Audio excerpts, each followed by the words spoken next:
What are you going to do tonight, Pinky? The same thing we do every night, trying to take over the world. I'm just doing rocks. I'm putting the gray on top of the brown rocks. I originally had brown rocks, and I started putting the gray on it just to start doing shadows. And I kind of like where I put the gray on it, because I put the gray on top of the darker areas, and it showed up as lighter areas. I'm going to leave it like that, because it kind of looks real. So, pretty mistakes, happy mistakes, whatever you want to call it. I can't, again, these are trademark things, but happy screw-ups is purely by accident. It's not really a screw-up, it's just by accident. I didn't really think it was going to cover that well, so I'm keeping with that. What I'm doing on the other side, in the middle right now, is adding a little bit more highlights. Yes, you're going to require a shitty round brush, okay? I don't know what else to call it. I'm using a semi-shitty round brush. You kind of have to, just with details and stuff. For the basics, you can use those 4 brushes. For details, you're going to need a little bit finer brushes. But again, that's a personal choice too. You don't have to put in details. And what I'm doing now is I'm building, again, I like rock ledges. They're becoming easier for me to do now that I kind of know the secrets. There are secrets to them. If you put, like I said, the horizontal bands underneath, or anywhere on the cliff face really, and then just do a lighter color above it. And you can make like a rock stick out or a rock ledge. Put a little bit of Payne's Gray or black and white. I used black and white actually for the shadow in there. And you can make shading or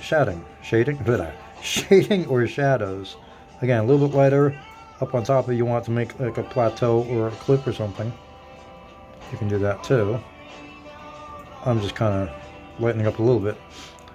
And I'm trying to build a wall with a piece coming out. So I have to make it straight down and then come out and then come down again. And that's going to be interesting with the shading and stuff. So it's going to be a little bit lighter here, a little bit darker here, a little bit lighter on the horizontal, and a little bit darker on the face and lighter up on here. So it's going to be actually a 4-step, almost like a stairs, okay? Right now it kind of looks flat, and that's what I'm slowly doing right now, is building up the rocks and stuff, just on the edges, just around the waterfall and stuff, and then I'll slowly work my way down across that way to the rest, like this way, where it's really nothing done yet, okay? The middle rocks I haven't really done anything with. The ones in the center here I haven't really touched on. And these I haven't really done anything with. So I'm just kind of playing with these right now. So, sorry about all that vertigo moving crap. But alright. And again, just black and white mixed together. Which makes a nice little random gray. Because you really don't know how it's going to come out until you start playing with it. I'm off screen on Pro right now. I'm just mixing up gray and really...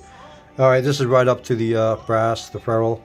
So it's going to be a pain in the butt to clean, but it's completely loaded right now with gray, so I don't have to worry about it running out for a little while. I'm just doing little tiny touch-ups. Again, not doing a lot, and I'm just starting to bring rocks out. Actually, I just ran out of paint. Just starting to bring rocks out right now. The reflections on the top and stuff, rocks that are in the waterfall are going to reflect a little bit more than rocks outside the waterfall. Rocks facing the waterfall or adjoining it are going to be a little bit more reflecting than the ones that are out here in the middle, because there's no water bouncing off them. The ones in the waterfall, again, are going to be almost completely white and obliterated. These will eventually be buried. The water that you see blue here is going to be a little bit more white coming down this way over it. I can't really do this. I'm using gray right now. So, oh, gray. Okay.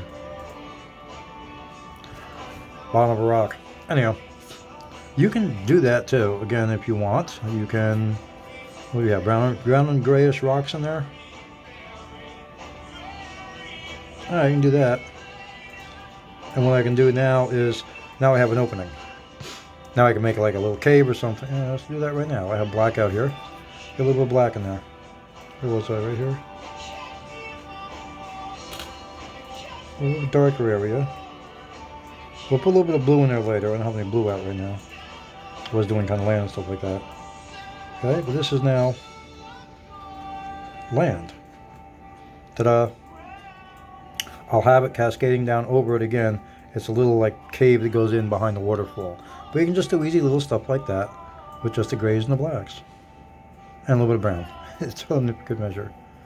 Alright, grays and blacks.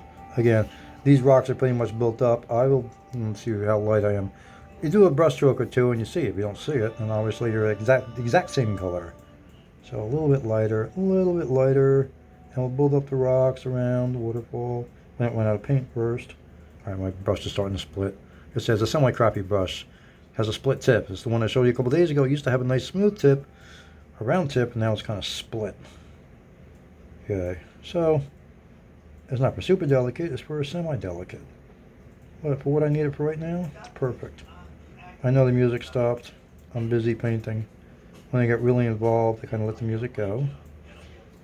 Because I can paint in utter silence. I usually do when I get very involved.